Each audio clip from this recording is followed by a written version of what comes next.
Looks like my mic decided to mute itself, so that's awesome. Can you guys hear me now? Let me know if you guys can hear me. If you can, someone give me a thumbs up or let me know in the chat if you guys can hear me now. Looks like the mic was acting a little dumb. Can you guys hear me now? Okay, cool. Awesome. Sorry, my mic, it looks like my mic had a little bit of an issue there. It looks like things unplugged a bit. Got it plugged back in.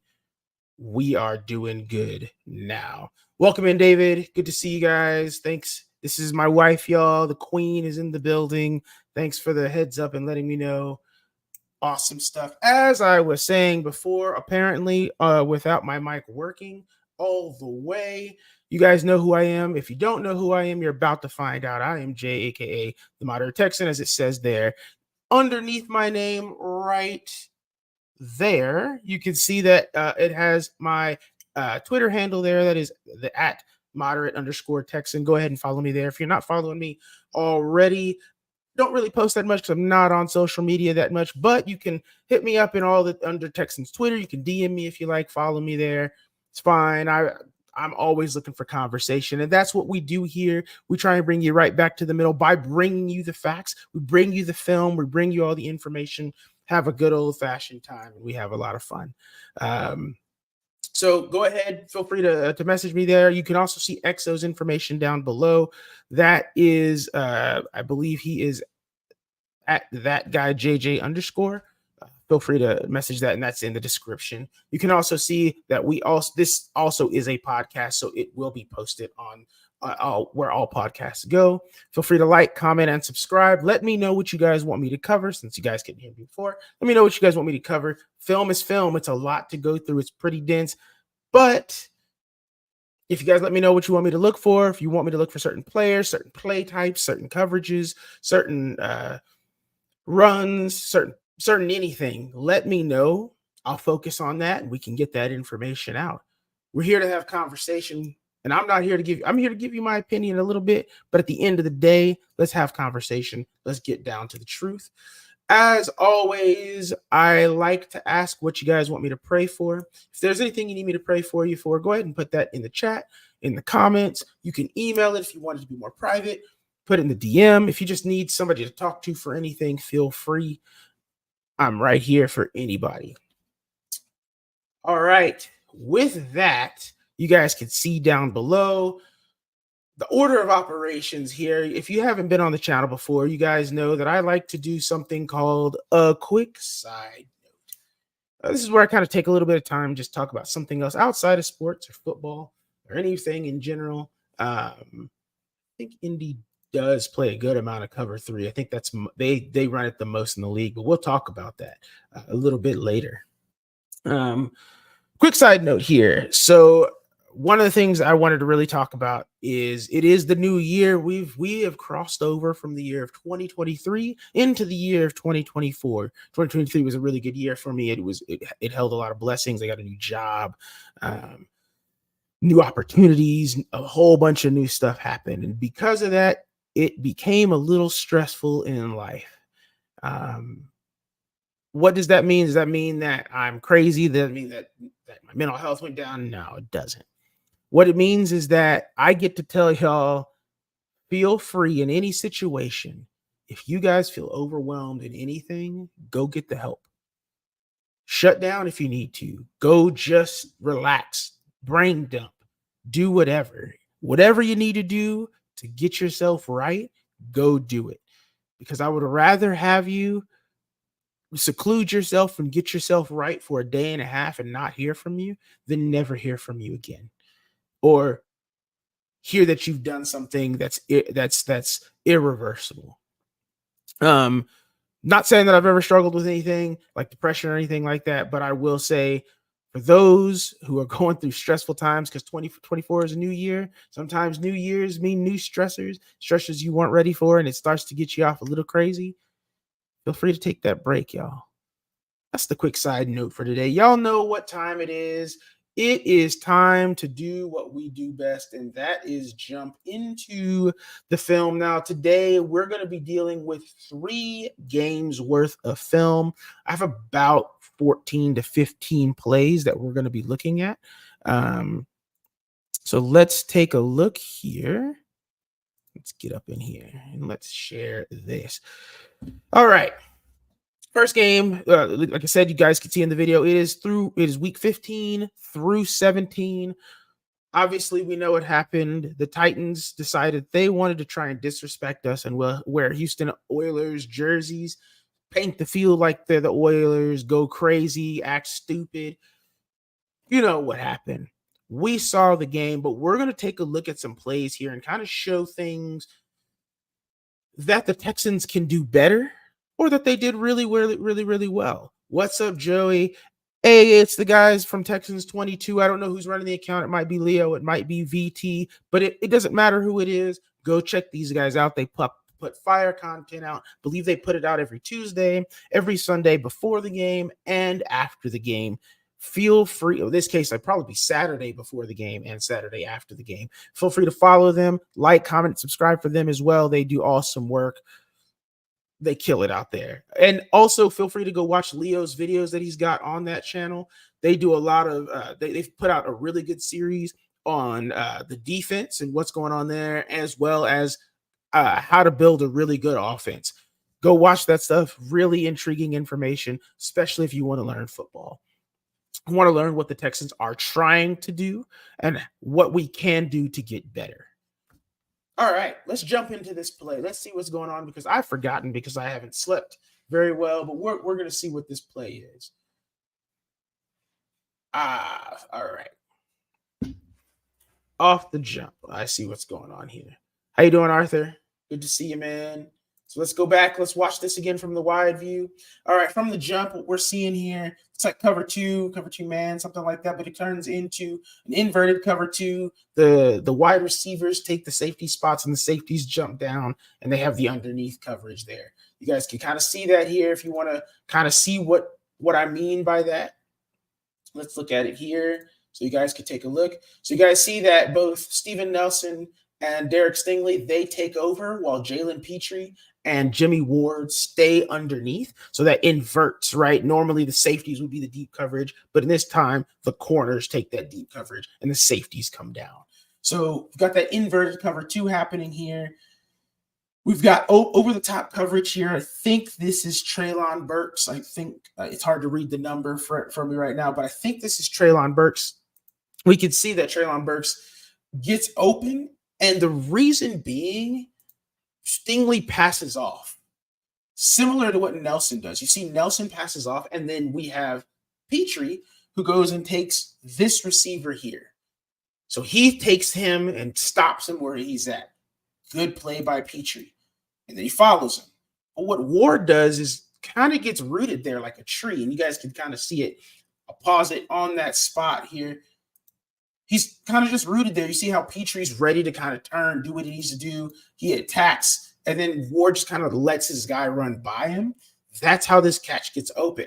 I know there were some people who were talking about, oh, this is on Stingley. No, he passed off. He passed this off to Ward. And this was Ward's responsibility at this point. And you can see he's just not ready. He's flat-footed. And he gets run on right there. It's if he's leaving. It's unfortunate. I mean, you can see it right there, right? He's not ready. You see how Pitre kind of is back there and he kind of attacks at the point of his break. He never breaks on this side. He just keeps going. And Ward isn't prepared for it. And that's where that catch comes from. Stingley or Nelson on the other side isn't ready for it. And you can see because he kind of slips, he's going back to his spot. And he's like, oh, he's not ready. This is one of those plays where you can begin to see where we are needing safety help. Absolutely. Right. You can see it from the jump. And not saying we have bad safeties, but what we do have, and this has been an argument that's been happening on Texans Twitter for a while, what we have is not a true free safety or two true free safeties. We have two strong safeties, two box safeties. That's what Ward is. He's a box safety, a nickel, right? You don't want him playing out up top all the time like that. And you don't want Pitre doing that either. Pitre, his entire career, has played star. He was a star safety in Baylor, and at his best, he was used as star safety here in Lovie Smith's system. But now we're asking him to be a free safety or a strong safety. That's not really his role. Got to put him in the box. Got to kind of keep him in that role that he was in college so he has the best chance for success. That's why this play broke down, and we've seen it all throughout the season. So let's move on to the next play. Let's get some stuff going. All right, we can see we're on the other side of the field here. It's like another quarter. And hello, Alabama to Alabama. It's the Alabama crime going on here, not that other kind of crime. Y'all know what type of crime I'm talking about. This is two players out of Alabama. Derrick Henry, who has dominated the league and is bigger than this dude. I mean, you can see it when they stand up. It's crazy. Christian Harris is nowhere near the size of Derrick Henry. Derrick Henry is a man among men. And Christian Harris reportedly tells him there, I played at Alabama too. Since Christian Harris got benched earlier in the season, what we can see is that he has been playing like a man on fire. He's been our best coverage corner outside of Blake Cashman. He's been the fastest, or not corner, linebacker, coverage linebacker. He's been able to cover wide receivers. He's been able to cover tight ends. He's been able to limit run game. He's played at an insane level, and he's done it on all sides of the field. You could see him start to get stuff. You could see him start to be able to call stuff out, and he's starting to get it. It's starting to click. look how quickly he diagnoses what's going to happen here with Derrick Henry. He gets out there. As soon as he catches the ball, he's on him. He drives him back violently. That's what we haven't seen one-on-one from any linebacker in a long time here at Houston. There hasn't been this type of play. We haven't seen this where a linebacker goes in and drives Derrick Henry back 6 yards, tackles him, crawls away, talks trash to him. This is a whole new difference, ladies and gentlemen. Houston, I don't know if you know it yet, but this is not the same team we've seen over the last 3 years. This is a different era. We got CJ Stroud. We got Will Anderson. We got D'Amico Ryans. This team is walking around with swag. They're walking around with purpose. They're walking around angry, and you can see it. They're gone are the days in which Derrick Henry runs on us for 250 yards, where he racks up 300 total yards of offense. The Texans were ready. We were upset, we were mad, and we were ready to take them down. This is what we're getting used to. We're able to beat bad teams without the rest of our team here. Let's get to play 3 here. And this is the problem with Jalen Pitre. In the chat, go ahead and y'all tell me, what do you guys think what do you guys think of Jalen Pitre's play this year? Let's get that going in the chat. Tell me what you guys think. First and foremost, we can see on this play, Jalen Pitre gets beat badly. Luckily, he gets back in time. But let's stop it here. You guys already see that DeAndre Hopkins hasn't made a move that tells us that he is going to cut. He's still going forward. And I guess just the look back makes Pitre think that he is going to go forward. And this has happened several times throughout the season. What he's done is he continues to bite on a terrible head fake, because that's what that was. It wasn't anything else but a head fake. I mean, let's look at it again. He doesn't make a move. He kind of slows down, puts his head aside, and then starts running. And Pitre bites on that. Why does he bite? He's a ball hawk. He wants to go for the ball. And I agree with, the Texans 22 account here. He's been misused. I think at least he's been misused. And because he's been misused, he continues to get hit with stuff like this. Now, he goes back and makes a great play here. Hopkins drops the ball, and thus this play ends up being a good play. But in this case, come on, man. You can't let this keep happening, Pitre. It's been happening all year. All year. And I don't know what he expects Nelson to do. And I'm going to be honest here. What the heck is Nelson doing here? This is also something that has been kind of interesting to me. I don't know what Nelson's doing here. This is one of our captains. Now, I won't ever say take money out of a player's pocket, but I do want to know what he's doing. Who's he guarding? Who's he helping? There's nobody there. There's only 2 routes over here. King takes his route to the outside, and he's got that covered. There's double coverage down here, coverage over here. The only person that needs help is Pitre here. And Nelson kind of just runs the hash on the outside. Now, I don't know what his coverage is supposed to be and what he's supposed to be doing, but it does beg the question. There's nothing else for him to cover. Why doesn't he help up here? Questions. While we're going through this, go ahead and let me know, guys, what you guys think of Steven Nelson's play. What you guys think of the secondary play going forward here? Or as a whole, what do you guys think of the secondary? Let me know what you think of Stingley. Let me know what you think of Ward, or in this case, DeAndre Houston Carson, and Steven Nelson. And Desmond King. We'll go with that as well. And then also let me know what you guys think of the linebacker play. Let's go ahead and move forward. Let's go to this next play. All right, it's been all defense and the defensive show. And what I want you guys to see here, and I'm going to kind of pause it at the top right as the sack happens here. Great sack, great rush by the defense. But you guys can see the sack has happened. The pockets collapse. Great getting to the quarterback um, by Barnett here. But my gosh, lockdown, lockdown, lockdown, lockdown, lockdown. I know I asked you guys to tell me what you think of the secondary, but yeah, and it is patched up. But that's not a secondary to me that looks like they're easily beatable. They locked this down. And they have 1, 2, 3, 4, 5 routes. Yeah.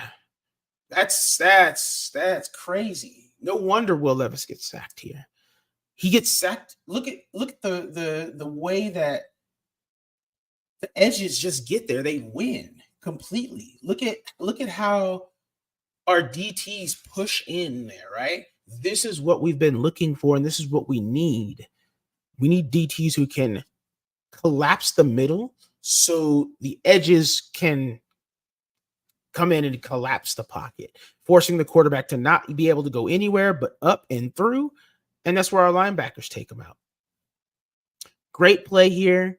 Great moves by the defense. I really like the rush here. We'll look at it from the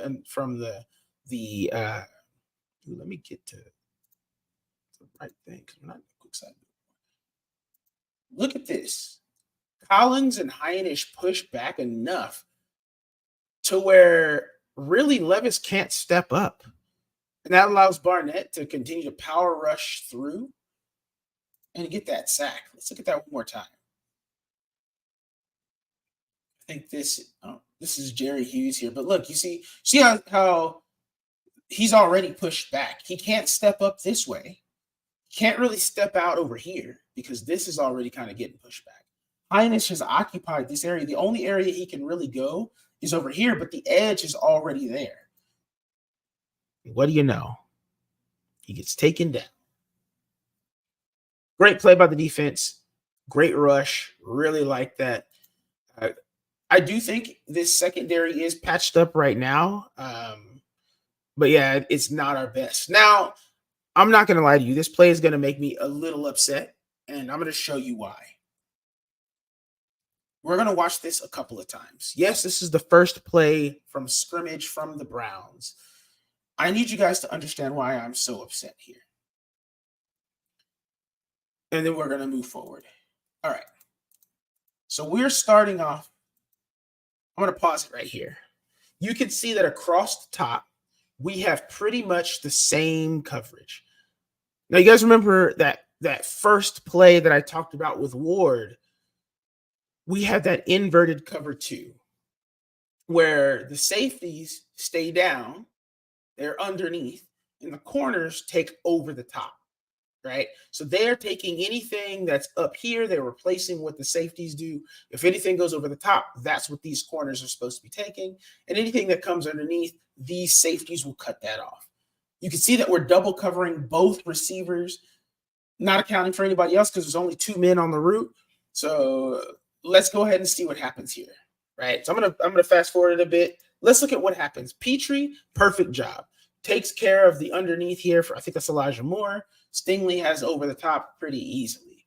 Ward does the same thing. He takes the underneath, but then Nelson is kind of doing nothing, kind of just running, and he just watches the play happen. What makes me mad is these are 2 of your captains. 2 of your captains are allowing this to happen. Now, yes, Jimmy Ward was not fast enough. Jimmy Ward couldn't keep up. Jimmy Ward was way out of phase. But this level of slowing down when the ball's in the air, that's unacceptable play. Just doing nothing, letting him catch the ball, where's the effort? Why is Stingley, the corner from the other side of the field, why is he coming over to help out and nearly getting there before you? We know he's hurt a bit. That's cool. I get it. But that's unacceptable. This isn't even like he got beat because he's slow. This is legitimately like he slowed down. He was there. And then you see he slows down when the ball's in the air. Why? patched up secondary. Linebackers and DB groups need to be fixed. I know there's a good chunk of people who want to bring Nelson back. I don't know. I don't know if you do. He has made some not so great plays. This play is allowed because either he's playing injured and can't do what he's doing, needs to do, but I don't know. And not anymore. I ain't trying to bring this man back anymore. If he's gonna keep playing like that, no. If he goes back to how he played the first half of the season, yeah, I'd take it. That you're just gonna sit there and let Joe Flacco drop a bomb on your head for the first play of the game. This is for the playoffs. Come on now. Get to the next play. Oh, we know what this is. There's D'Angelo Ross right there. There's Derek Stingley. Let's look at Petrie. Remember in the Titans game, I had told you guys what was happening with Petrie. We've seen it all year. He bites. He bites on the underneath stuff. Why does he bite on the underneath stuff? Maybe that's what he was taught. Maybe it's because he knows he's a star, like, and not a star like he's a superstar, but like a star safety. But come on, in the film, we know what Joe Flacco is. Joe Flacco is a gunslinger. He's going to throw the ball as deep downfield as he can. CJ kind of does the same thing, y'all. Sneak peek. CJ looks down the field, sometimes to his detriment. But I can kind of get the idea of what Petrie's saying. So I'm going to break this down a bit. I've looked this over with some other people. First things first, Stingley has this guy in man coverage. D'Angelo Ross has Amari Cooper in man coverage as well. I think this is Cedric Tillman here. Yeah. Njoku is handled by Harris, and then he's supposed to be picked up by To'o, right? Yeah, it has to be taught by the staff because all our safeties bite hard. That is true. All our safeties do bite hard. We actually, and you know, it's interesting. Earlier today, I was watching film with Leo from Texan 22, and we were watching the Raiders, and their safeties are doing the exact same thing, particularly in match coverage. So it leads me to believe, are we in match coverage in cover 3? Quite often, right? And the thing that does make him elite, he's that ball hawk, is kind of being a detriment to him. Let's take a look here. So let's kind of pause it here, right? And I'll get it. Actually, let me go back a little bit so you guys can see. So play starts. We have DeAndre Houston, Carson down here. Harris chips David Njoku. D'Angelo Ross has him. He has him. Running back is here. You can see Perryman is going. He's biting hard. He's watching the quarterback and the running back. You can see that's who he's got. And then we have To'o over here.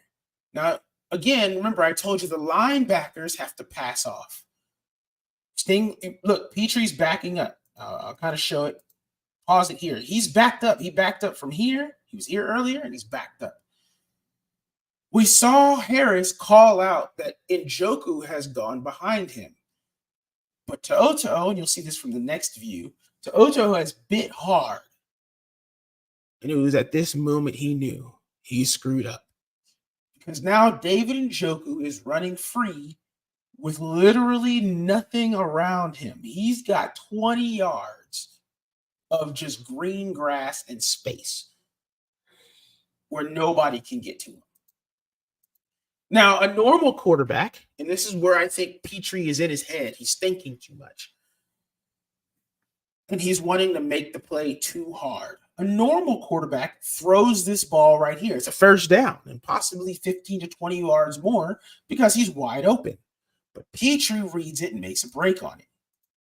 Unfortunately, he didn't read his scouting report on the 15 years Joe Flacco was in the league. Because if he did, you know Joe Flacco is going to take the deep shot, especially if he has a big, fast, wide receiver that's on the outside, like Amari Cooper. Now, I can understand why Petrie lets this go because he's in phase. D'Angelo Ross is in phase the whole time. If you don't know what that means, in phase simply means he's in his hip. He's right there. He might be a little bit behind, maybe like an inch or two, maybe a foot, but he's there. He's in phase. He's ready to turn and undercut. So maybe Petrie's thinking, oh, he's got this. And so he dives down. Bad move, though, because it is Amari Cooper, and we have seen him tote torches deep. But let's look at it from this angle, and you'll kind of see what I mean. We see here, we got the play action here to Kareem Hunt. We see Perryman bite. We see Harris stay where he's supposed to as he reads the play action. We see Harris call it out, and we see To'o saying, oh, no, I messed up. Which leaves Njoku. Look at this. He's wide open. And if I'm Flacco, I'm throwing it there. That's not what he did. I'm not Joe Flacco. Joe Flacco threw this ball all the way down the field. So, yes, I'm going to admit, because it's true, I believe Petrie, he screwed up. He messed it up badly. But I think there are some other factors that are here. One, the linebacker pass off didn't work at all. Two of our linebackers bid on the play action horribly. And while I'm talking about this, if you guys disagree, agree, have other comments that you guys want to talk about, put it in the chat. Let's talk about it. Let's have this discussion, because this is something we've been seeing from Petrie all year. We've been seeing him bite down. Why? Right? Is it, as AD says here, is this taught by the staff for our safeties to bite hard? Is it because he's elite and he's just making bad plays? Because remember, he gets benched in this game. Personnel decisions. Is that the reason? Is it because Henry To'o can't? He's not very good in coverage this year. He's a rookie still, not doing things. Is it because Petrie's football mind is go see ball, go hit ball? Like, is that what he's trying to do? Is it that he forgets to see the entirety of the field? What do you guys think? Because I don't know. I think it may be a mixture of all. But yeah, as again, the Texas 22 account is saying, we don't know the match rules for cover 3. But it seems to be more so about the seams and flats. Yeah, I would agree. I don't know. It seems that it is more closer to the seams and flats that they're supposed to take over. But on this play, I think there's got to be a rule breaker that's going on here, right? I know there's rules that apply to coverages. And on here, I think you got to take the rule breaker. This is not your number 1 corner or your number 2 corner, your normal starter. You have to take the deep route because you know that this is Amari Cooper. If that ball's thrown, you're deep. Run back.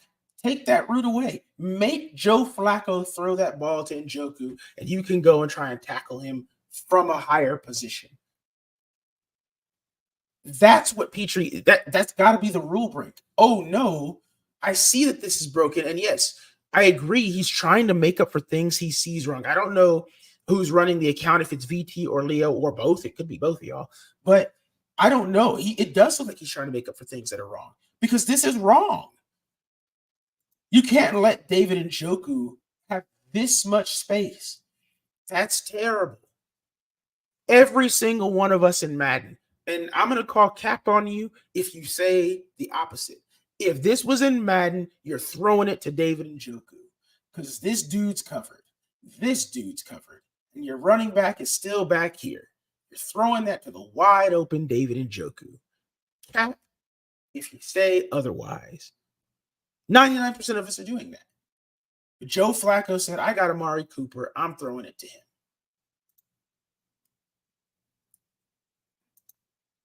And there it is. And which is why, a good comment here, which is why he's probably a great as a hook curl or like a cloud defender, because he isn't that bad if he gambles. I would agree. He's got a cloud. He's got a space rather than having to cover entire side or an entire field and make a decision based off of two players that are putting pressure on him. I think that's better for our safeties. Right? I would agree on that. Makes me want to see what we do if we can go dime or big nickel. But it's an unfortunate play. We get a touchdown hit on us. Let's move on to the next one. And we know what happened. So at this point, we're down 14-0. But I always like to show love to the special teams. Special teams don't get enough love. And Dameon Pierce has been chastised and beaten like a redheaded stepchild all year. And while I agree that there are some faults to Dameon Pierce, he is not as bad as we are thinking. As people are saying, he is not dog water. I'm here to dispel that rumor today. We're bringing people back to the middle on this. This is beautiful. He reads his blocks. He sets them up. He gets to the hole. He gets outside. And lo and behold, the pigeon-toed running back gets to the end zone. He's a great returner, at least so far. I'm not going to say, he's, perfection incarnate. But he can read. But you have to put him in the right position. 80 with the correctness here, special teams demon. But you got to put him in the right position. Dameon Pierce is not a shifty back. Everyone and their mother knows it. How do we know? Right here. He doesn't shake and bake anybody. He makes minor cuts to put himself in position. He didn't shake, shimmy, and get out of there. He literally just hit the hole, stepped over, still going north and south because that's his best way to run. It's a hole that's really big and just turns on the speed. There's nothing special he did here except for read, hit the right holes. And here's the thing that he's starting to get better at, setting up his blockers. You'll see it even better here. And this is the last time I'll play it, and we'll move on to the next play. We need to inject some goodness from the Browns game. He doesn't sidestep, right? You guys see that. He doesn't sidestep. He just goes through, keeps going, and that's it. It's all north-south. If you want Dameon Pierce to succeed on this team, allow him to go north-south with good blocking in front of him. That's what's going to save him on this team. And we got to quit asking him to try and do the same things that Devin Singletary is doing. Devin Singletary is a shifty back. But my favorite two words in football are this: north, south. Don't go east, west. I'm tired of you running sideline to sideline. I need you to get north and south. And that's what Dameon Pierce is good at. He's good at going north and south. Don't try and make him shifty. Point him to where he's got to go and get him there. Next play. It's D. Millie, the long neck champion. Our faithful backup QB. I think he should have played this entire game, but that's just me. But I want to highlight something here in this game. I know, again, we hate Dameon Pierce. People are not liking him. But the reality here is Dameon Pierce is still fighting. Regardless of how fans have soured on him, regardless of how the coaching staff is fighting for him, he's still doing this. He's still trying to get north-south. He's still fighting for yards. He's still going to fight. He's going to give you that angry energy. He's angry out there. He's feeling disrespect too, just like us Houston fans. I like it. This play isn't anything special. It's just a catch that gets us a first down. D. Millie to Dameon Pierce. But it's the end of the play. It's the effort that I'm looking for. Shout out to anybody who has been calling for effort. And if you guys think that that's something that the Texans need to work on, or if you want to see effort from specific players, put that in the chat. I know for me, I want to see more effort out of our captain, Steven Nelson. or one of our captains. He's not our captain, but the only captain. I want to see more effort out of Steven Nelson. Tell me if there's any other players you guys want to see more effort out of. Let's move on to the next play. All right. Let's looky here. Let's see what happens. D Millie, while getting his feet taken out from under him, all arms, touchdown pass to Nico Collins. Accurate, 50. Well, not really accurate. It's behind him and directly over the head of the DB. But it's a pass that's catchable by Nico. He goes up, gets it, brings it in, touchdown. And he does it while a man's directly 37 is hitting him from below. He does it under duress. I know D Millie has not been our quarterback. He's not been the guy that we like. We've soured on him. We don't want to see him on the field. We want CJ Stroud. We want Case Keenum. We want somebody better. But he executed here. We execute. The play is made. People get open. Yep, a guy comes through, but they rushed 1, 2, 3, 4, 5, 6 guys on 1, 2, 3, 4, 5, 6 on 6, maybe 6 on 7. That's 6 on 7. 37's unaccounted for. Davis Mills has to get the ball out quick. He has to make a decision fast, and he does. He makes an accurate throw. He gets it to his receiver, and we get the touchdown. Great play execution. Great separation. Robert Woods is also open in the back of the end zone. Let's see what Dalton Schultz has. If anybody else is open.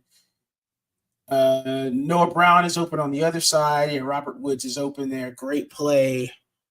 Great play. Great play call by Bobby Slowick. Great execution by the Texans. All right. Last game, ladies and gentlemen. Let's get into it. CJ is back. Brevin Jordan playing the role of the fullback, and we got a touchdown right off the rip. Great play. Don't like Dario Ngumbawale in there because he is not really a good pass blocking, and you can see why. He's not really good at pass blocking, but Brevin Jordan has quietly had a decent season. He's gone out there, even with Schultz out there, that could have been a false start, and he's made plays. He's made blocks. He's caught the ball. He doesn't really drop it. He's out there doing good stuff. Hey, we got XO in here. I'm going to bring him in. How you doing, XO? Good to see you. Yeah, how you doing? How you doing? Hopefully everything's going well and good new year. Indeed. Hopefully you had a good new year as well. And hopefully everybody else in the chat has had a good new year so far. And so we've been talking a good bit. I found a good couple of plays that kind of show what has been going on with Pitre and the safeties as a whole. We've seen a lot of biting down, specifically from Pitre, where he bites down on a play and the play goes over his head. We saw it with DeAndre Hopkins in the first Titans game. We saw it, I think we saw it twice in that game. We saw it in the Browns game on that second bomb. Even when it was that inverted cover 2, he bites down and doesn't help out like he was supposed to as the safety underneath for D'Angelo Ross, right? And we're trying to figure out why that is. And if you want to go ahead and talk about it while we're looking at this play, we've seen it for a while now. If you want to give us your take, if you're prepared for that, why Pitre may be doing what he's doing. One of the reasons why I think that he tends to bite more and more so often is just due to his safety, I guess, defensive keys.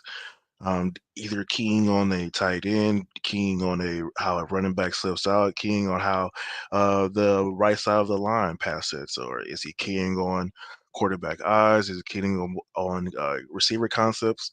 Something along those keys is causing him to fire or trigger off on certain situations or certain passing scenarios, and that leads to the sort of blunders that we're kind of coming to face. So a big thing is like, all right, is D'Amico and or is Petrie both actually is allowing for Petrie, is he just allowing his instinct just to come over him like, hey, I know I'm supposed to do this or this, but I have a feel and this is how I'm fitting, or is it due to the fact that, all right, hey, per what is given to me by the defensive play call, this is what I feel, this is how I play, this is how I'm playing it. So I don't know if it's a coaching thing, like, all right, hey, for these scenarios, these passing out, yeah. So yeah, I'm forgetting the uh I forgot the statement is like, if you don't allow your teaching it or something like that, or if you allow your teaching it, if you don't want it to happen, you gotta get it out of there. I'm forgetting, I'm butchering the hell out that euphemism, but um so something along the lines of like, all right, how do they play this, or how do they play these defensive keys, how they see the offense, or depending on like what they're getting back on film, or does it how they feel in the game. Something is often on that tone of like, all right, of how he sees and deciphers the defense. So it's really interesting. Yeah, yeah. And there's a couple of comments that are from before, like AD said here, either it's taught by the staff because all the safeties are biting hard. And it's interesting because Leo from Texans 22, he was, and if you guys aren't following him, it's Leo is Forgiven on Twitter. Go ahead and give him a follow. Good stuff. Or Brown Chubby Bear for uh, VT from Texans 22, or AD on the H Town Rundown podcast. Go ahead and give them a follow. Also, um, what we're seeing is it taught by the coaching staff, because we're also seeing it from the Raiders. The Raiders we were watching earlier, they had a very similar situation against the Colts where that exact same thing happened. I wanted to call this out because this is a terrible block by Dario Ngubawale. I guess he kind of gets his leg, but it doesn't. I mean, it didn't really matter. That's why I don't like Dario Ngubawale in there for pass blocking. But yeah, it's is it him thinking too much and trying to go down and make that bite and try and get the play? Or is it coaching? Is it a mixture of both? Is it the key telling him, especially in the Browns game, stop David Njoku and Amari Cooper, and you see a wide open David Njoku? And again, as I had said, I'm going to call cap on anybody. Let me go back to the play, actually, real quick. I'm going to call cap on anybody who tells me that if they were playing Madden and this exact play came out exactly like this, I'm going to call cap that you guys don't throw it to, that nobody's going to throw it to David Njoku right there. Like, almost every quarterback I know, anybody playing Madden right now, is throwing this ball to David Njoku. He's wide open. And right now, neither of your corners have beat or neither of your receivers have beat the corners. That's not a good throw. In Madden, it's not normal. This is Madden. If we're talking Madden, Madden is terrible with the ratios. Oh, right? okay, we're talking Madden. Yeah, so but, like, but if it's you, right, in that situation, are you throwing deep? In Madden? Or in real life, if this is you playing the game right now, are you throwing deep when you see your tight end this wide open? Depending how good my arm is, I probably would try to like dart that bad boy in, but it's kind of setting up a hospital ball. So like I understand why I understand why he took that shot to what's this is Amari Cooper. I see why he took that shot to Amari Cooper. He has a step on D'Angelo Russell, D'Angelo Ross, and he feels like his receiver is better than our cornerback in that situation. And so, like, yeah, you'll try to, if you have a good enough arm, you can fit it into the Njoku, and hopefully he's able to brace the impact, or you take the shot on them. I mean, if you throw it here, there is no, like, it's not like is he good enough to embrace? Like, this is wide open. He's got the ball. Well, that's what I'm saying. It depends on by the time you get the ball to him. So If he gets the ball to him fast enough, you're able to hit Njoku. If not, you could take the shot play since the safety bit so hard.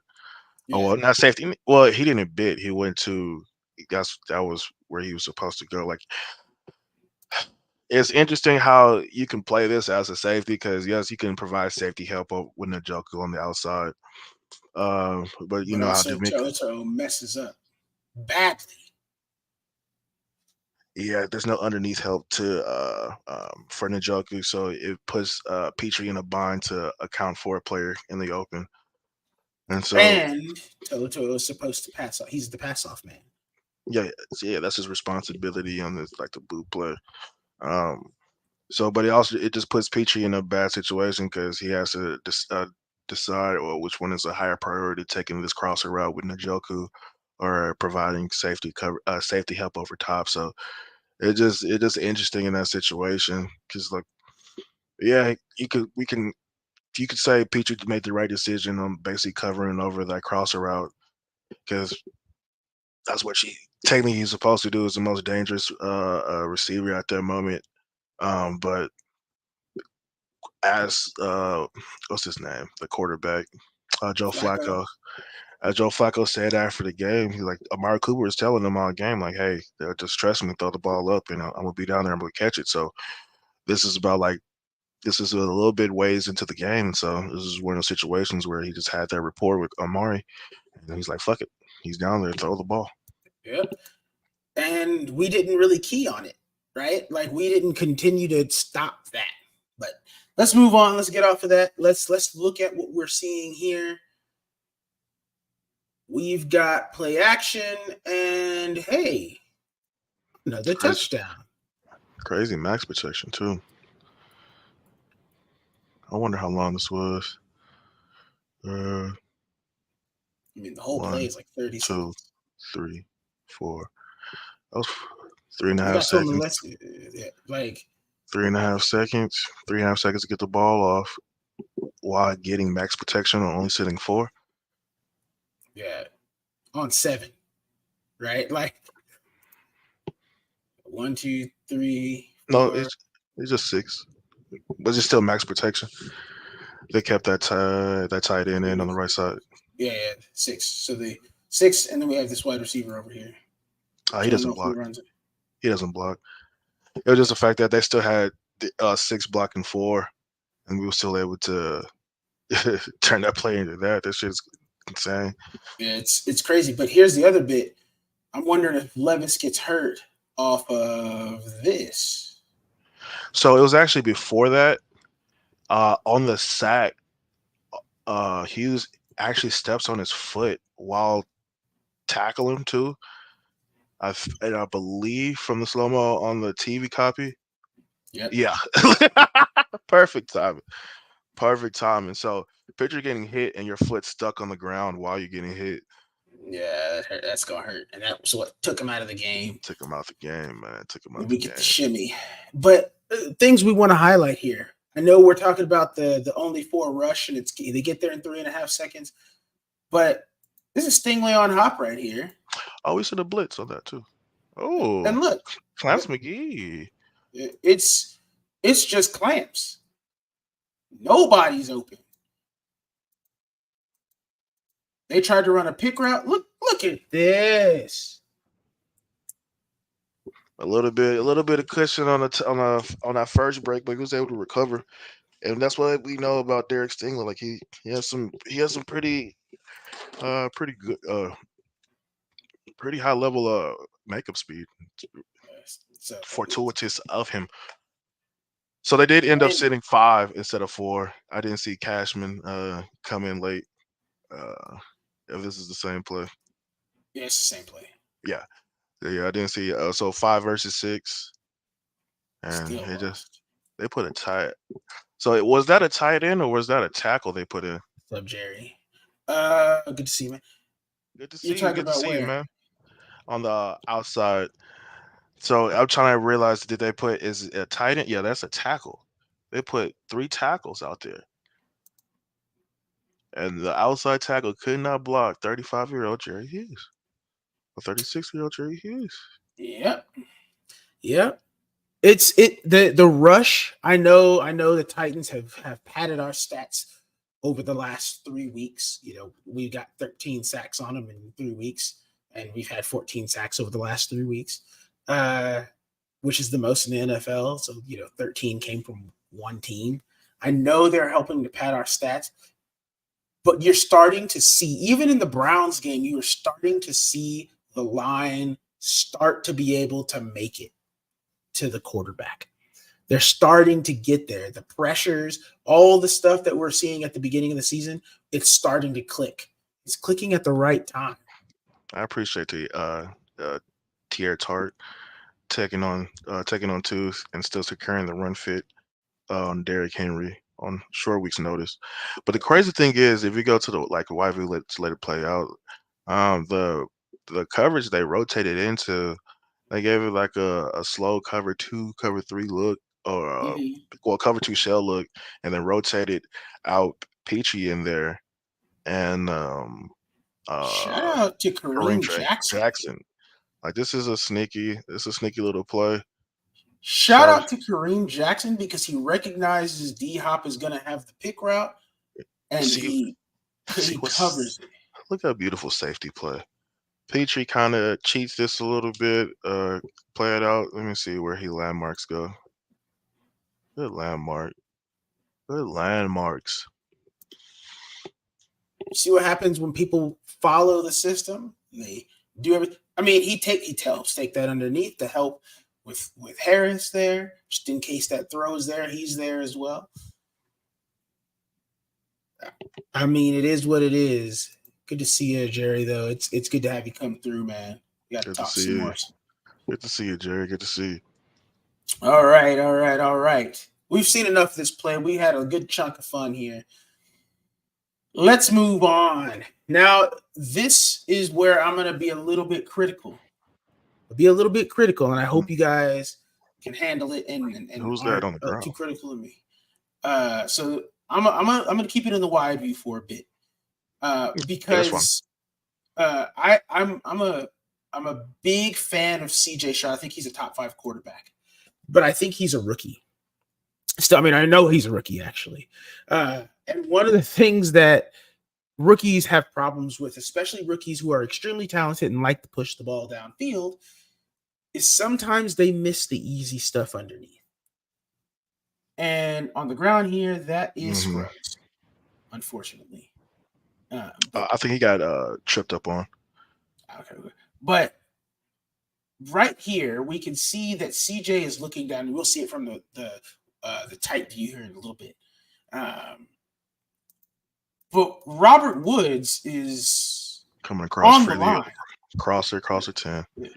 And that's a first down. Maybe plus 2 yards if he throws it here. But that's first down. Take the first down. And take what the defense gives you. The defense gives you. But instead, we see a throw down here to Xavier Hutchinson. Now, I like Xavier Hutchinson. I think he's grown a decent amount this year, and he's made some plays for us. Speaking of Xavier Hutchinson, can you go back 2 plays to that Brevin Jordan crosser play? Shout out to Xavier Hutchinson for the beautiful mesh route he does to trap the safety. Beautiful. Oh, what a beautiful! I didn't even see. I was trying to say that earlier, but you was on. I was trying to say that earlier, but he was on a beautiful soliloquy. But hey, shout out to Xavier Hutchinson properly running that mesh route, because look at that beauty right there. And that's like the little things people don't even notice, like what happens on the play. Like how did Brevin Jordan get this open? Oh, shout out to the beautiful route. Yeah. Great play. He takes 2 guys out of it. We already know that because of this, everybody from here over is already out of the play. They don't have a chance. So the only ones that had a chance are these guys, and Xavier Hutchinson took them out. That is a great play by the rookie.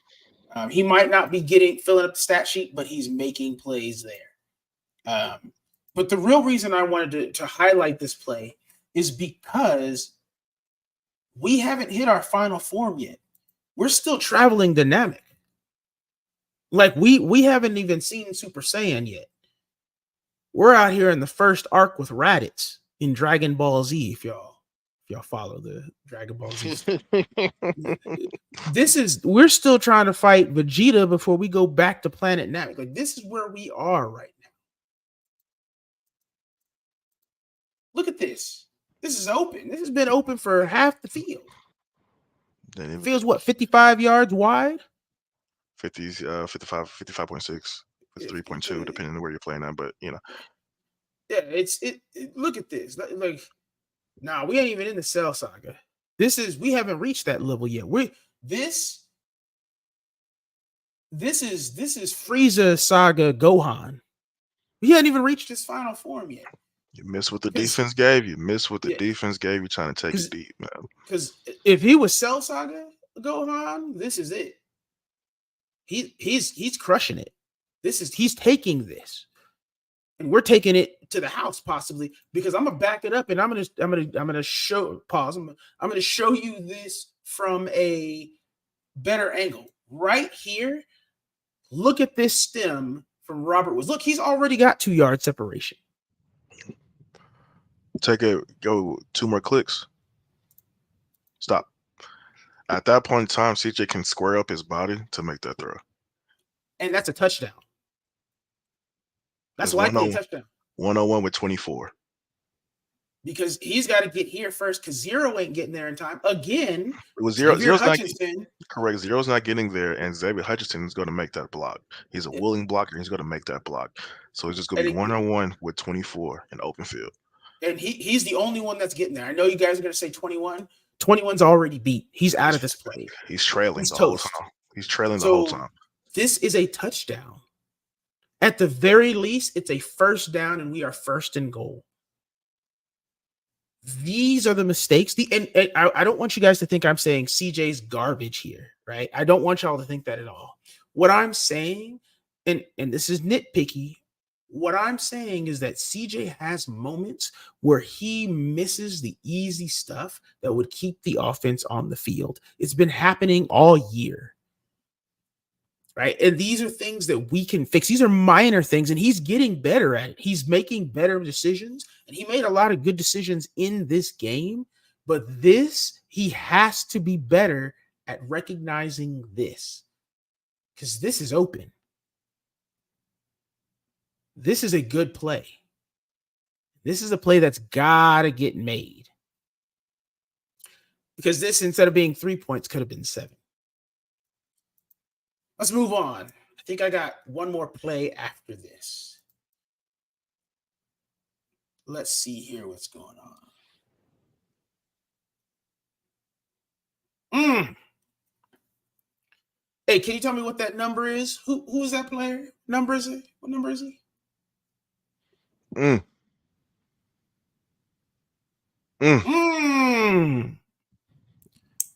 me give you a little bit of hint. 12. What was it? 12? He was on the field 12 times? 12 plays? 12 plays. I only gave him 12 plays, and they had to put the horse back in the stable. 12 plays. And on this one, he tells... On a bum ankle. On this one, he tells a running back, never put a running back on Will Anderson, and a tackle to sit down. That's the first round pick that was picked right before Titus Howard, Andre Dillard on that play too. Will Anderson is approaching the Android Saga Gohan. If y'all know anything about Dragon Ball Z, Android Saga one-arm Gohan, who was the strongest man alive before he died in that Cell Saga, and the Trunk Saga. Future Trunk stuff going on here. That man look at him. He's insane. But not as insane as the next play.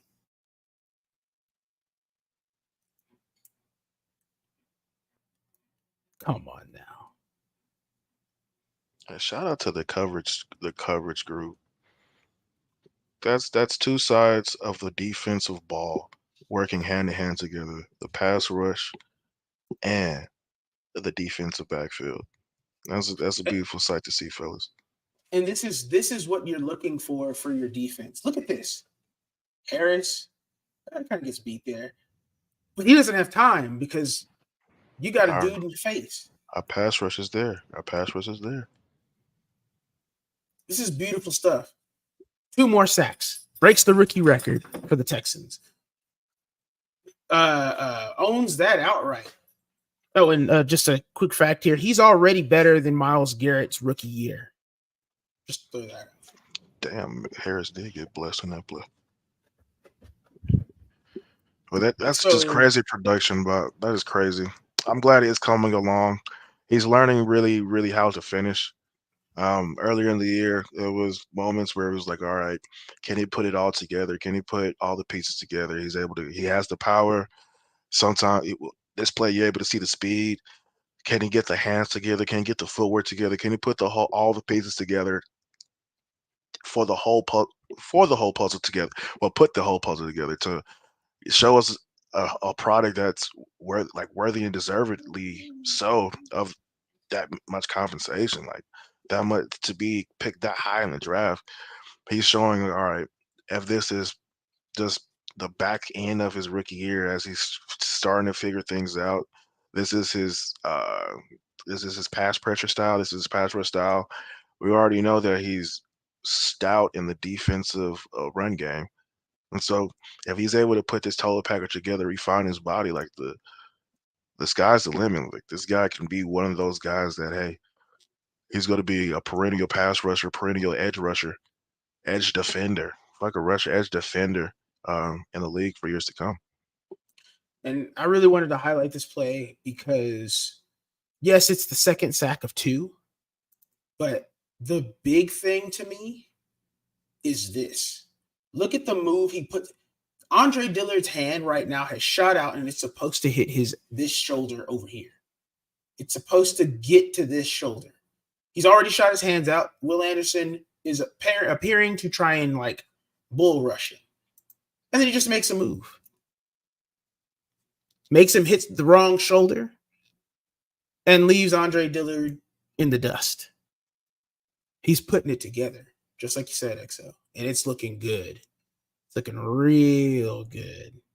Can't wait to see what happens this week.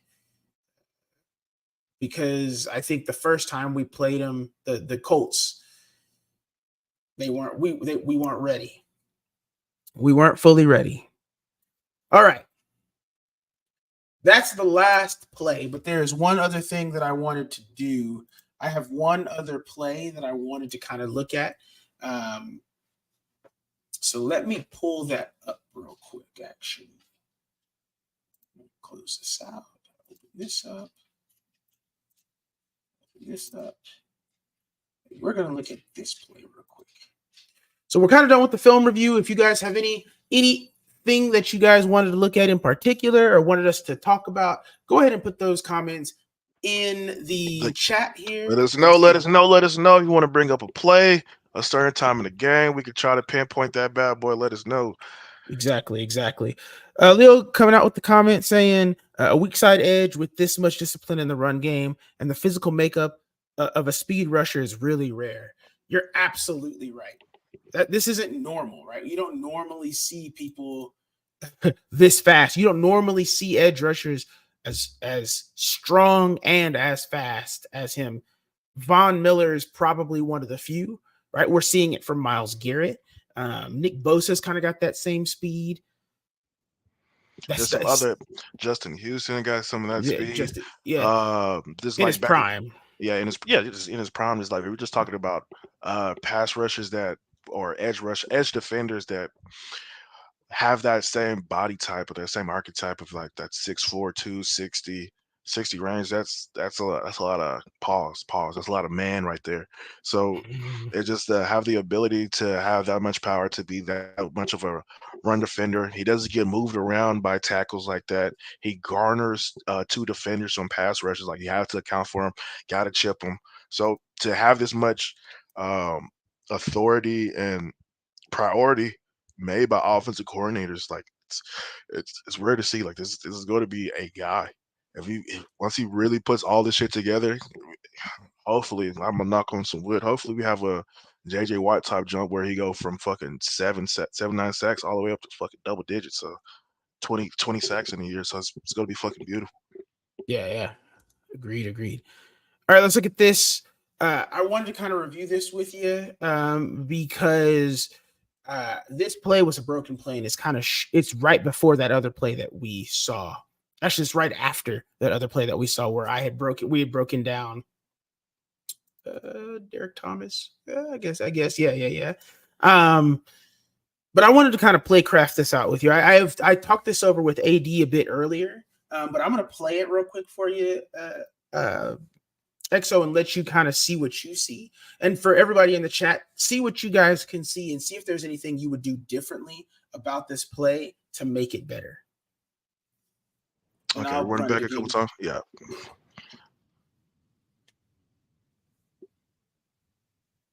Okay. Running back. Give me 2 more times, big dog. Yes, sir.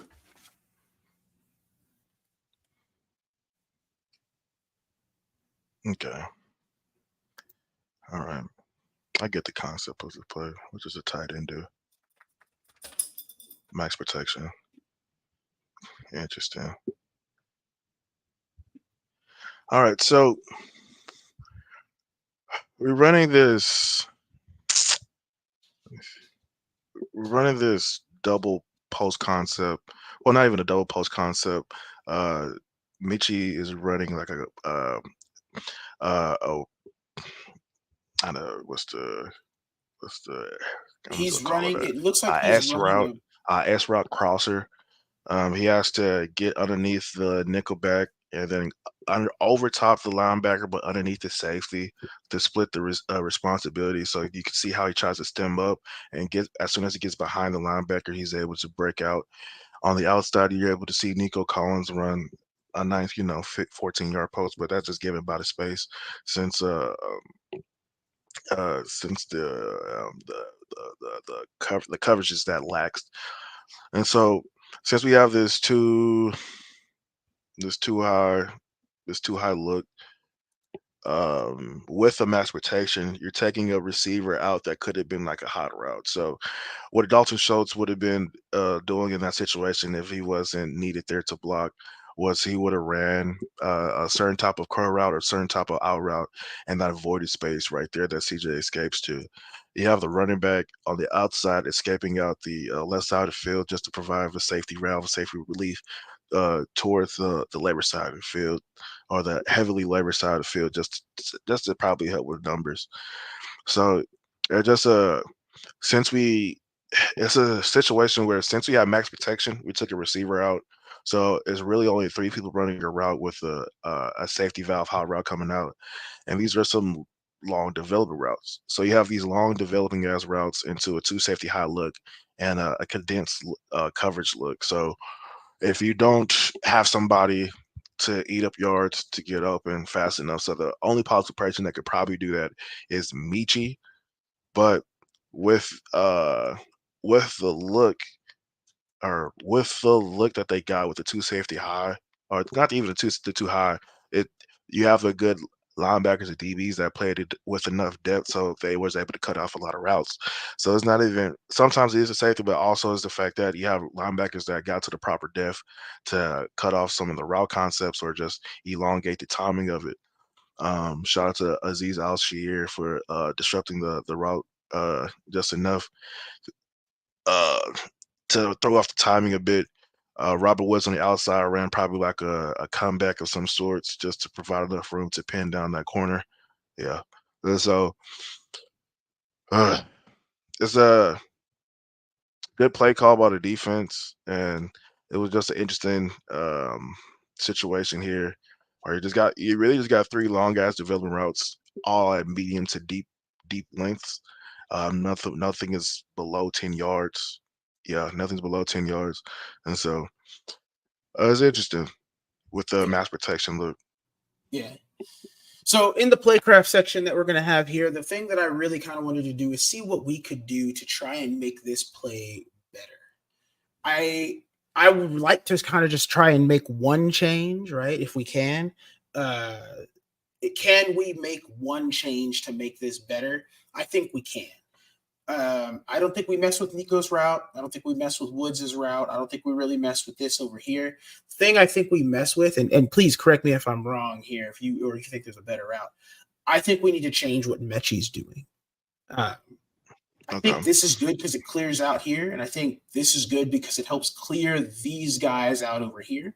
Mm. Um, but what happens here at the start, and I'll kind of do some stepping through here.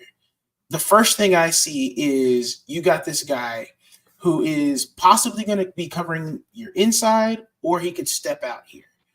I would Most make this an likely, option, most right? likely he's covering the flats, just by the numbers to the side. You have a outside corner that's going to be taking up that outside receiver, and you got a safety up top with just based on where the middle line, the Mike linebacker is on the play and the leverage the Will linebacker, Sam linebacker is.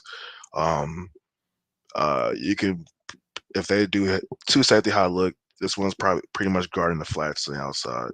So Yeah. uh, So if he's guarding the flats to the outside, I went too far. Hold on, I goofed it a bit. So my thought was this: if he is going to take away your outside, right? We know what we have Dario Gumbawale coming out here. If he's going to take away your outside and he's going to try and force you in, why not have the option, right? Why not kind of make this an option route here? So possibly, if he option stays inside, option to what? Go ahead, keep go ahead. kind of keep going outside and then go for the post, right? So he kind of runs like a an out and then a post, right? He starts kind of But like a that's what he tried to do originally. So yeah. He just but well, he just goes for this S route instead. it's not Which the it's not the predetermined route. It's the fact that since he had inside release, that route dictated the top of the beginning of the route dictated itself by the inside release. After he was able to release, you see how he stems up and does the post break that Nico Collins does at the same depth, and so you see at the beginning of the route that DB was able to throw off the timing to change his release on that play. So yeah, his yeah, play, he was supposed to run a simple crosser on his play, but with the jam at the beginning of the line, uh, his route design of it kind of deters.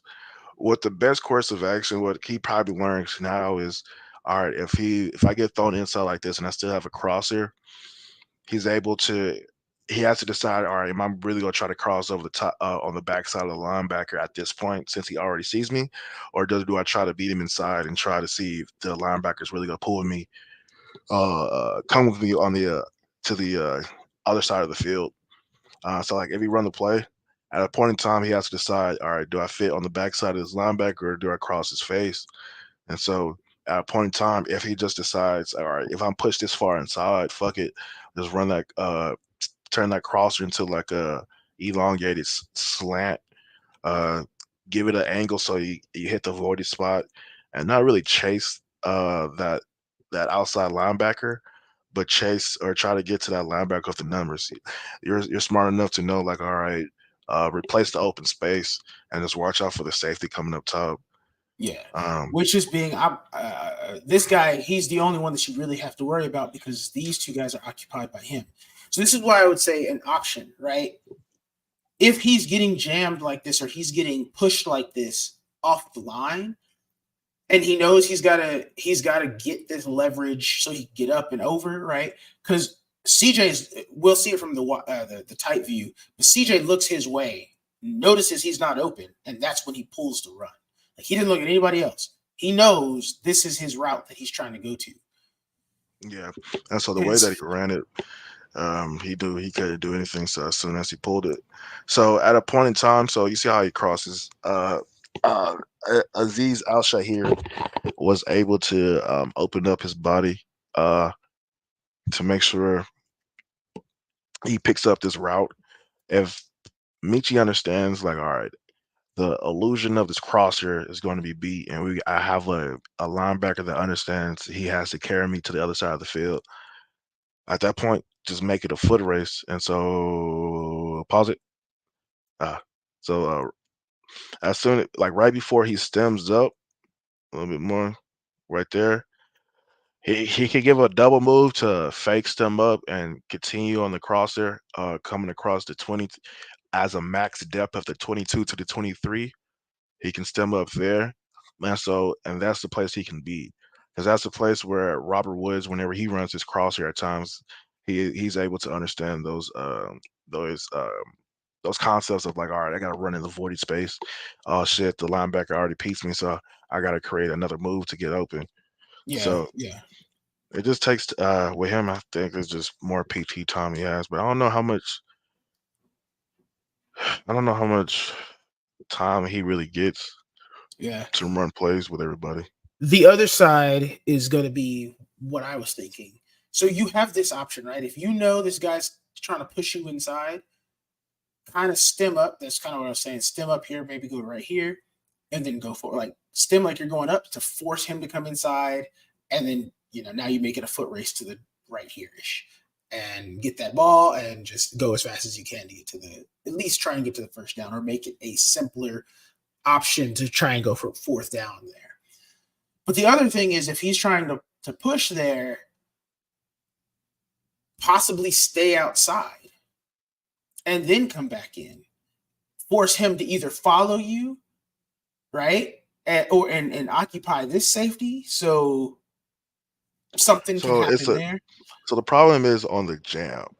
Since the defender knows that I have to get the flats, and Michi understands I got to get across the field at a certain time. That's why he automatically went for the inside release, and that's why the defender immediately went back to guarding the flats because he notices other running back is about to come out. Yeah, So I would it would have been better if you get the outside release and able to sneak through and make the linebacker try to find Michi. Um, because then it's all on the safety, right? Because now he hasn't crossed his face and gone into a sphere of influence, and then crossed both of their faces essentially. mhm. Now he's gone out here, forcing this guy to kind of follow, Because and now if he's got the Michi foot is race. able to get an outside release and get um to like a good depth to the outside of that linebacker, it's going to be a point in time in that play where the linebacker will have to look around or to fade back into his depth for the coverage. And so at that point in time, you have a linebacker with hot feet trying to figure out, all right, is there anybody coming into my zone? And so that's when the crosses are daily because a receiver knows what he's running. And so if he's able to get a half a second edge on trying to run the play or half a second edge of understanding where to go to. Yeah, He can beat that because once you know the line of if he's even, he's leaving. As soon as I'm even with you, I'm able to go. So what Michi has to learn, like in situations like this, I know you're taught to fit over top the linebacker and right below the safety for the crosser. At that point in time, look how you got the linebacker. You could give him the double move and continue the crosser because you don't have at that point. It's just interesting, like because that comes down to the receiver coach, QB coach, and like just the comfortability you feel Michi has, and Michi understands like how I can't stem up since the linebacker already noticed me. I could give him a move and just break across, come across his face and just get open. So I yeah, just think it just takes time for me to just understand. yeah. And One of the giving things him I the would option of that to have that available, so you can one of go. the things I would add is try to just make Dalton chip other than making that block. Yeah, so I he can go guess. out as the hot route. Yeah, but if you chip enough or if you don't chip good enough, you're able to fuck up the timing of a tackle. But at the same time, I mean, yeah, that's true. But if he just chips here and kind of Gets to the dribbles flats. out to right Yeah. here, right? This guy is he's being occupied. He's not gonna get there. So now you have a blocker here. But This realize guy this has to that's go what through. that safety is looking at Dalton and the quarterback at this point in time. Yeah, yeah. So Because he's obviously gonna crash down, right? yeah, as soon as Um, Dalton slips out, he's crashing down on that bad boy. But that's the whole thing about the crosser being able to work. If the if Dawson slips out, he demands the eyes of that safety drifting back on the 10. on the right side of the numbers, opening up the edge of that crosser for you to float in a ball. Yeah, for allowing him to put the ball here Yeah.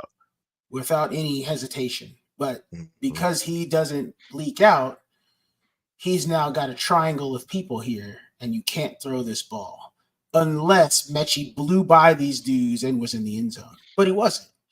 So that's kind of my thoughts. Put it in the chat what you guys think of the play. If there's anything else you guys would have done, or EXO, if there's anything else you would do here, I think we kind of have said what we would have done to change the play enough. All right. We've talked about playcraft. Let's have a little bit of a discussion here. We've talked about a good chunk here. So let's have some discussion. The first thing I definitely want to bring up is, let me pull this up real quick because I wanted to have some discussion. First, it's been a while since we've gotten the chance to have discussions. So first off, how are you guys? How was your new year? How was your Christmas? Let's start with you. So how was your new year? How was your Christmas? How was everything for you?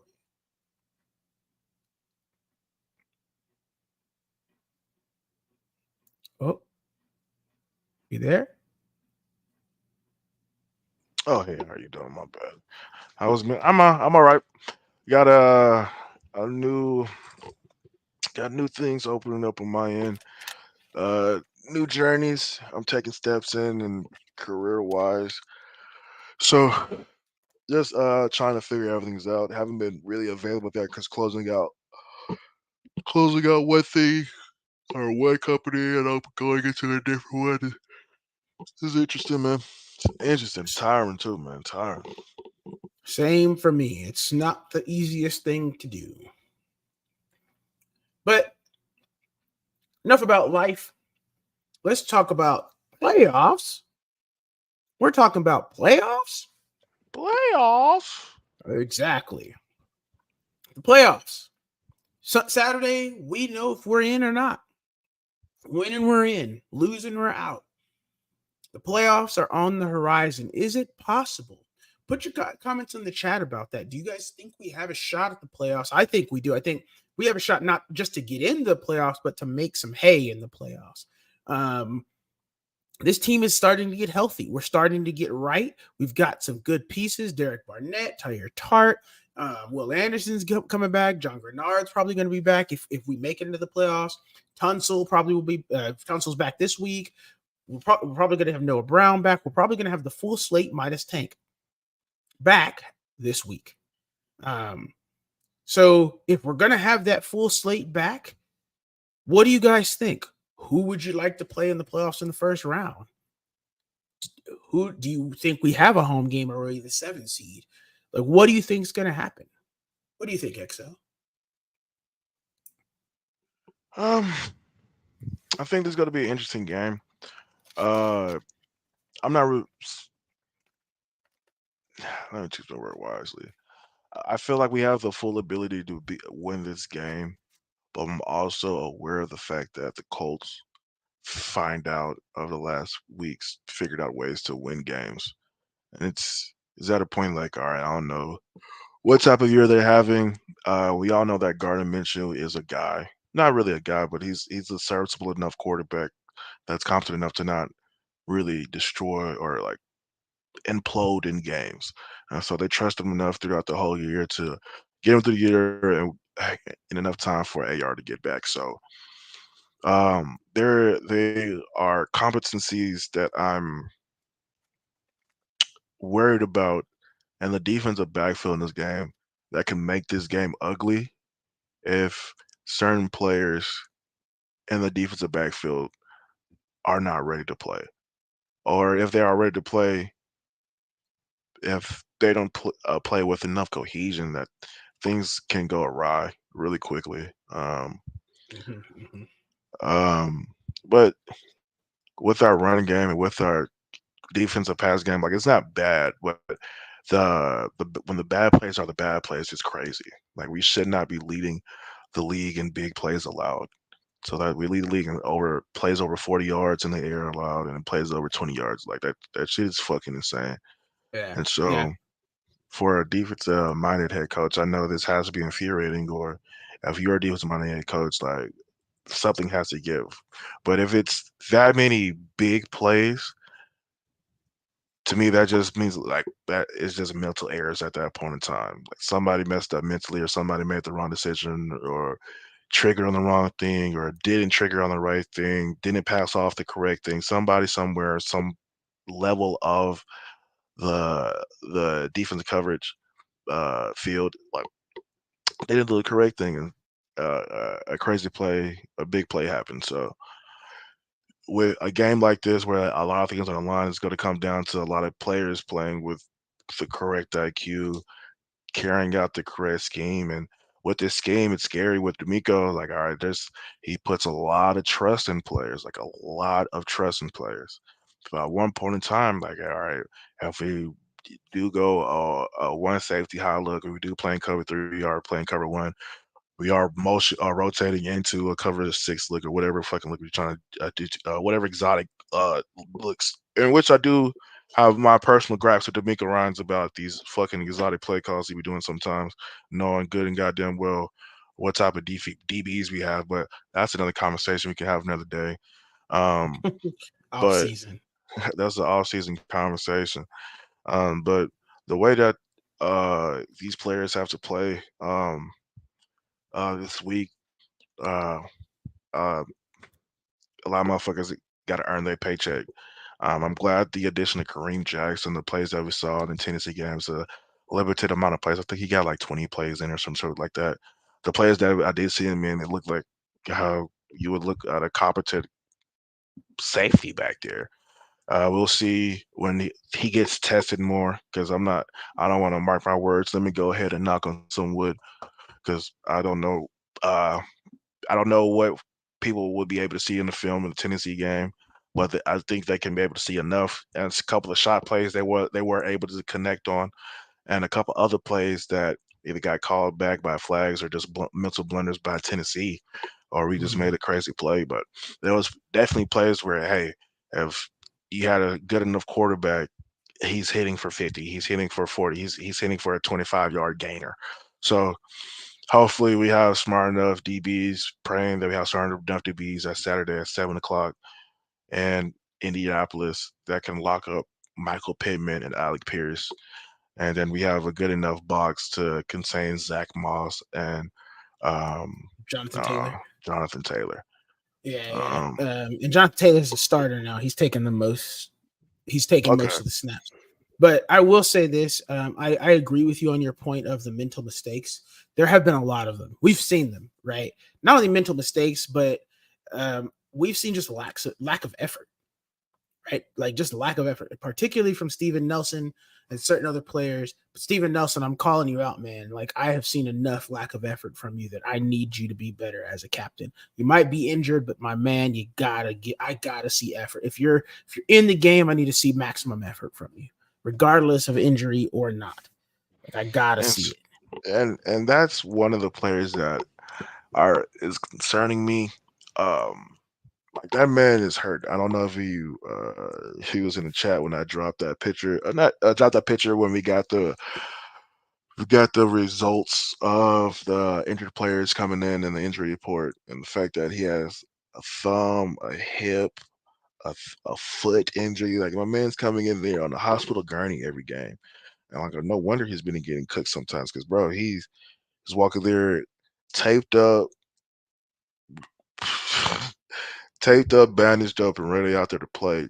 Two Yeah, shots yeah, full of and 2 shots full of Toradol, ready to run through a wall. So hopefully, we can able to crawl through the finish of the season, win out a couple of games, win out this week, get to the playoffs, and make some noises first round. Because oh man, Steven Nelson's is a guy that I'm really worried about. Um, on this tail half of the season, since some of these injuries started to pile up on him. yeah. And I'm worried about whatever safety plays with him because that's where the burning has been. Whatever safety's over the top.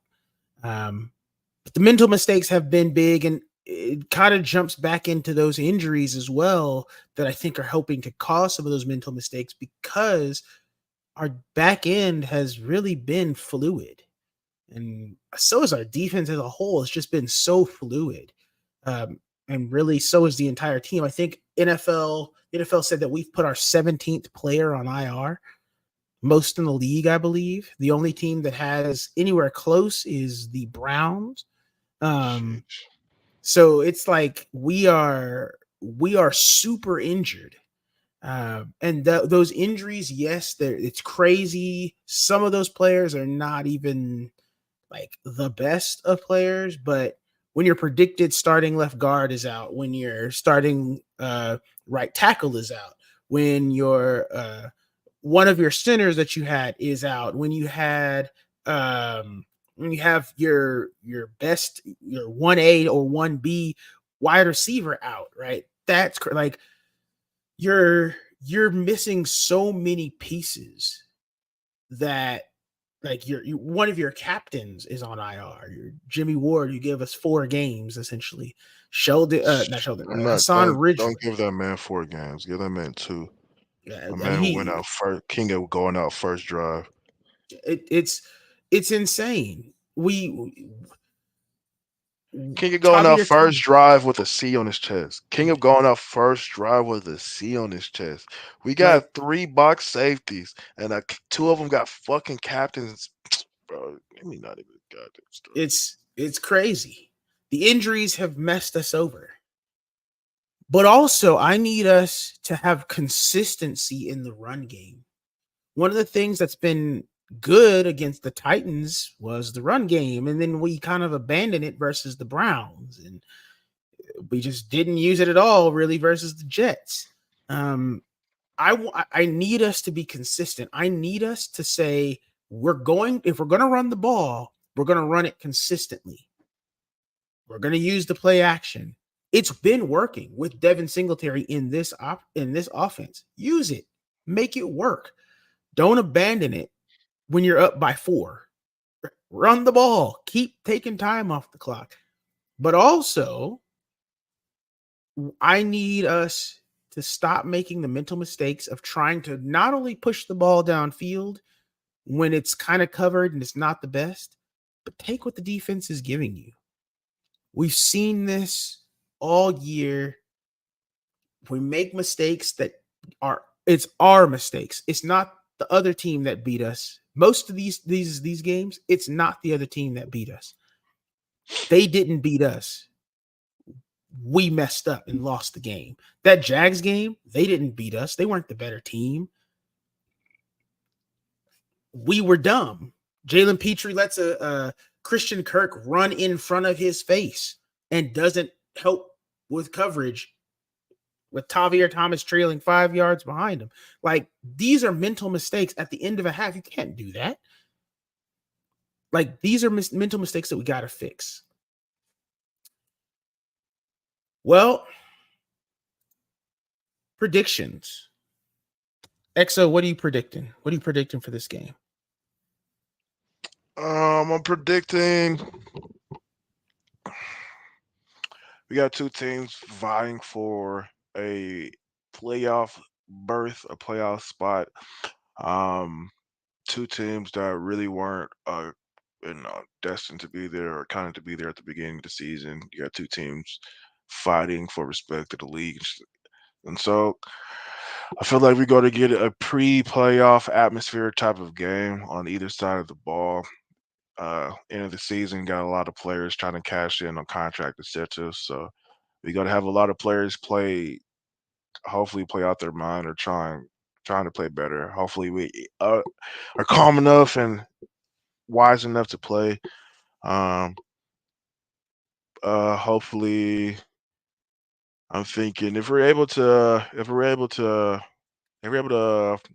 we're able to stop or hold down um, Jonathan Taylor and Zach Miles, keep that running game under 80 yards. Let's say 90. Give them 90. Give them 80 yards, 80, 90 yards split between both of those bastards. Um, we're able to account for Alec Pierce, Michael Pittman. Michael Pittman's the 1,000-yard receiver. He handles anything short to medium. No, he handles anything medium, takes it deep. Josh Downs is the Josh one. Downs, He's your speedy guy. he's your speedy guy. They line up. They do line him up all over. I can't just say he's just a slot. They try to move him around a couple times, get him in motion and shit like that. Um, if you can able to, if I rather, if we can't, I'd rather get beat by Josh Downs than Alec Pierce and Michael Pittman. I'd Hmm. rather a little scrappy guy tear us the new one than Michael Pittman and Alec Pierce, to be Yeah, honest with you. yeah, I Um, agree. I I'd agree. rather neither of them, but I know with our defense, somebody's going to have a good day. I'd rather be the slot guy. Hopefully, when we get into the red zone area, his shots are not as easy to get. Um, I don't know their injury report for the Colts, so hopefully we They have ball a out. And bunch of people questionable, so I don't know who all is going to play. I would assume a good chunk of those guys are going to play, if not all. Um, yeah. But I do have a Texans win at the end of the game. yours sounds much closer than mine. For me, I believe that the Texans. I think we win, and I think we win kind of handily. I think it's 31-21. I said this earlier. And the reason I say that is the first game of the season, that was kind of a fluke. Anthony Richardson went out there, he scores 7. We fumble on we strip sack fumble, and the Colts take over, and then the next play they score again. So 14 points right off the bat. I think it was at 8 minutes or something like that. Or 6 minutes. So after that, after those 14 points in 6 minutes, the Colts only scored a total, because they scored 30 points. They scored 16 points the entire rest of the game. And remember that it was 14-0. After that point, we scored 21. I think we came out a bit flat and we spotted them 7 points. But that was us still learning. We were still learning who we are and what we needed to do. We weren't playing tank that much. We hadn't changed to Devin Singletary for our run game. We didn't even have Laramie Tunsil in that game, or Titus Howard, or Juice. The center was Jarrett Patterson, not Michael Dieter. So the only player that they have faced on that line is Shaq Mason that they know of. Oh no, George Fant was there too, but he might not be playing. It's probably going to be Laramie Tunsil, and Charlie Heck was is now the right tackle. Yeah. So it's a completely different offensive line, a Mhm. completely different CJ, completely different running back room. Completely different OC. Yeah, like the OC is not the same as he was before. We got Derek Stingley playing out of his mind now. He's coming into himself. You have a Kareem better Jackson Christian. is back there now. You got a Um, Christian Harris back there. yeah, You got Blake Cashman that I stepped believe up. Christian Harris get benched because of the last time we played them? He was trying too Mm, much. yeah. So and so the like this is a game in which it is completely different players that are going to be back there. Last time Henry To'oTo'o had to be back there because Denzel Perryman was hurt. So we're going to get our starting linebackers back. We're going to have Kareem Jackson, who's seen the Colts enough to know what they're doing. He knows this team very well. He knows the Texans very well. He's going to know about this game and how to hype the team up. So I think we go in, we win 31-21. Thank you. And I think we go into the playoffs strong. We get our players back. I don't care who we play. I know I've said it a lot that I don't want to see the Bills or the Browns in the playoffs, but it doesn't matter who we play. I would like us to see Miami to start. I think Miami, or I would like to see us play even the Ravens. I think we got a chance on them. But if we're talking about strictly this game, I think we go in there. We're tired of being disrespected. We're tired of Colts fans saying, "Oh, we've owned you. We've made the Super Bowl. We've won a Super Bowl." It's time to end all that junk. It's time for us to show that this ain't the same Houston Texans. Like, I know people are going to kill us for this draft. I'm going to say something funny real quick, and then we'll talk about it in the offseason because I think this needs to be talked about. But the trade isn't even unheard of because the Khalil Mack trade was pretty much the exact same thing. So I think it's time we come off that horse.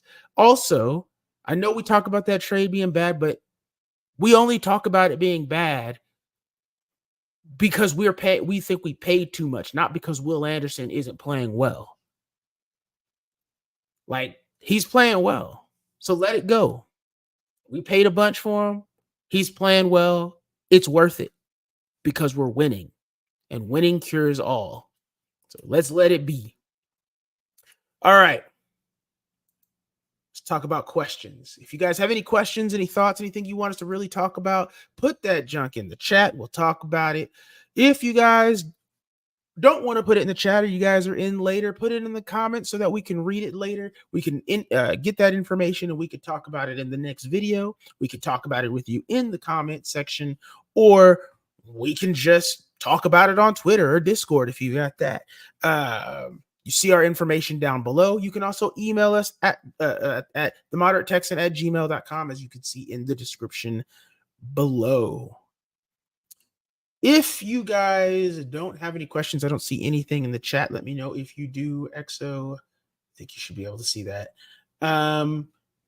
Just remember, guys, feel free to like, comment, and subscribe. Follow Exo. You guys, his information is down below in the description there. As he gives me more information, or as he can go in himself and do it, go ahead and follow him on all forms of social media. Feel free to email us. Feel free to chat with us. We're always here to have good conversation. Join Texans Twitter. Enjoy the firestorm of ridiculousness that is Texans Twitter. I'm just trying not to go mad in the process of doing it.